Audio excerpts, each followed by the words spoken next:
નમસ્કાર, મારી Manjula Salani official YouTube ચેનલમાં આપ સર્વેનું હાર્દિક સ્વાગત છે. નમસ્કાર, આપની સાથે હું છું મંજુલા. ખેડૂતોની એકતા અને સંગઠિતતા જેણે આખા રાજ્યને બતાવી દીધું કે ના ખરેખર કંઈક ખેડૂતોમાં પણ છે. ખેડૂતોએ જાહેર કર્યું કે આપણે મોરબીથી લઈ અને ગાંધીનગર સુધીની રેલી કરીશું ને તેમણે આખા ગુજરાતના ખેડૂતોને આમંત્રણ આપ્યું. આમંત્રણ આપ્યા બાદ સમગ્ર ગુજરાતના ખેડૂતોને થયું કે ના, આ વાત સાચી છે અને આપણે એકત્રિત થવું પડશે અને આ એકતામાં જોડાવવું જ જોઈશે.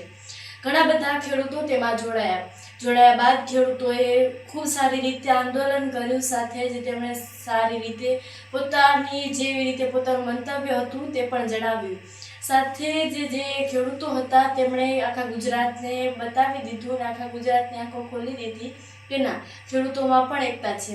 એ મોરબીથી 1100 જેટલા ટ્રેક્ટરો નીકળ્યા ત્યારે દ્રશ્યો ખૂબ એક રમણીય હતા, કારણ કે આટલા બધા ટ્રેક્ટરો એક સાથે ને આટલા બધા ખેડૂતોની એકતા સાથે જે કોંગ્રેસના નેતાઓ અને કોંગ્રેસનો સાથ સાથે જ એ કોંગ્રેસના મુખ્ય સભ્ય એવા ગેનીબેન ઠાકોર પાસેથી જ્યારે મંતવ્ય લેવામાં આવ્યું ત્યારે તેમણે પણ એવું કહ્યું કે જ્યાં સુધી આનો અંત નહીં આવે, જ્યાં સુધી આ ખેડૂતોને ન્યાય નહીં મળે ત્યાં સુધી અમે આવા આંદોલનો ચલાવતા રહીશું અને ત્યાં સુધી અમારા આંદોલનનો પણ અંત નહીં આવે.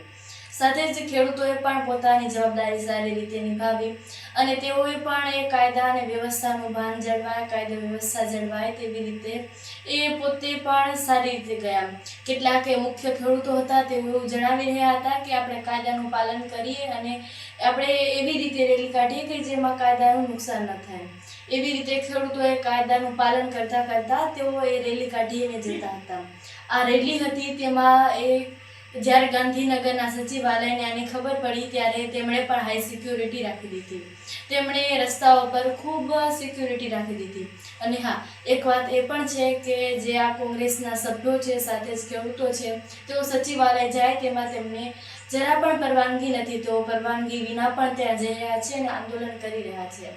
સાથે જ તો નેતાઓ વિશે પણ કેટલું કહ્યું છે કે નેતાઓ પર અમને હવે વિશ્વાસ નથી રહ્યો, કારણ કે નેતાઓ માત્ર આશ્વાસન આપી અને પોતાના મત લઈ અને ત્યાર પછી તેઓ ક્યાં ખોવાઈ જાય છે એ ખબર જ નથી પડતી કે તેઓ ખેડૂતોની સમસ્યાઓનું સમાધાન નથી કરતા, પરંતુ અન્ય કેટલી એવી જગ્યાઓ છે કે જ્યાં તેમણે પોતાનું કાર્ય કરવું જોઈએ તો તેઓ કાર્ય નથી કરતા અને તેઓ જાય છે કેમ? ખેડૂતો એ જગતનો તાત અને તેમને વારંવાર લાઈનોમાં હરોળોમાં ઊભું રહેવું પડે અને અન્ય કેટલીક સમસ્યાઓને લીધે તેમણે આંદોલન કર્યું. તેમાં પણ તેમણે કેટલાક કારણો હતા તે દરમિયાન તેમણે આ આંદોલન કર્યું.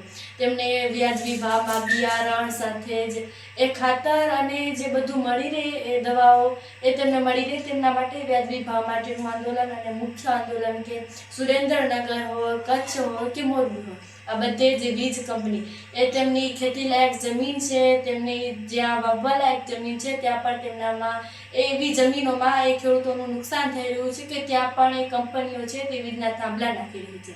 આ બધું સહન હવે નથી થતું ખેડૂતોથી અને આખરે તેમણે અવાજ ઉઠાવ્યો અને હવે તેઓ પહોંચી રહ્યા છે આ આંદોલન સાથે ગાંધીનગર. સાથે તેમણે કહ્યું કે અહીં અંત નહીં આવે તો હવે અમે જઈશું દિલ્હી. આ માત્ર આટલા સુધીનું આંદોલન નથી, આ દિલ્હી સુધીનું આંદોલન છે. તો તમારું આ ખેડૂતો વિશે શું કહેવું છે કમેન્ટ્સ પર જરૂરથી જણાવજો. સાથે જ અમારી Manjula Salani official YouTube channel પર આવો છો તો સબસ્ક્રાઈબ કરીને દેજો. નમસ્કાર.